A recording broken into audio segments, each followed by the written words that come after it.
Brothers and sisters, when we call out to Allah subhanahu wa ta'ala, it's important to know that you have a role to play as well. What do you want? You want to get married. So you make a dua, oh Allah, grant me a good spouse. But you have not bothered to look for anyone. You have not spoken to anyone. You have, for example, some of the sisters and some of their families believe that a female needs to just sit back and wait for a proposal to come in her direction when no one knows you exist, subhanallah, and people are just greeting you every day, not even knowing what has happened. Your father never went out to try to talk to people who have sons, for example, or to look out for lads and so on, good people.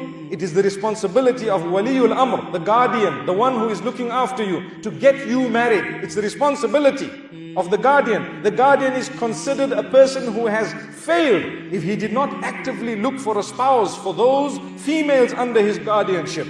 So for us to just sit back and say, you know what, your prince, and I've heard this statement, your prince is already predestined. He will look for you and come to you by the will of Allah subhanahu wa ta'ala. You know what? It might have been predestined that your prince would probably maybe only be in the akhirah. May Allah grant us goodness in the dunya as well as in the akhirah. But if we are sitting here and we'd like a spouse here, do something about it.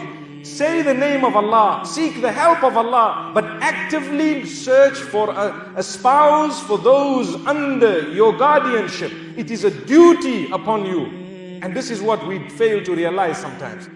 I have had cases where people come and complain about things where the guardian keeps on telling them, make dua, don't worry, it will come, make dua, make dua. How can you continue saying do dua or make dua and continue supplicating to Allah subhanahu wa ta'ala when the capacity has already been given to you by Allah? Allah has given you the capacity and you don't want to use it to try and achieve. For example, if you want to drive to this masjid, if you wanted to drive here, it is not enough for you to sit in your vehicle and say, Ya Allah, take me there.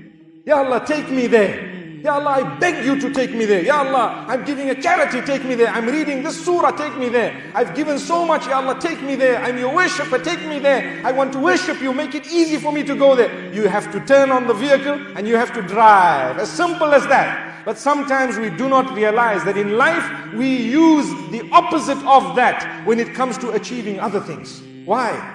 This was common logical example of driving. Allah gave you the car, Allah gave you the energy, you have the driver's license, you know where the place is. How dare you just sit back and blame Allah for not having gone for Salatul Jumu'ah? No, you are answerable because you sat back and you did not utilize the energy. But if a person did not have energy, if a person was immobile, paralyzed, and they couldn't even move, and they made dua, Ya Allah, let someone phone me, because if they could not phone, say they were paralyzed, may Allah protect us all and grant cure to those who have paralysis. May Allah grant cure to all those who are sick and ill as well. So my brothers and sisters, if a person is totally paralyzed, they can then say, Ya Allah, send someone to pick me up, Ya Allah. That's fair enough, because then when someone comes, it will be from Allah subhanahu wa ta'ala. And if nobody comes, the person is sinless. Why? Because they cannot achieve what they wanted to achieve. They had nil in terms of capacity. But the minute you have the capacity, you must use it. May Allah subhanahu wa ta'ala grant us all goodness.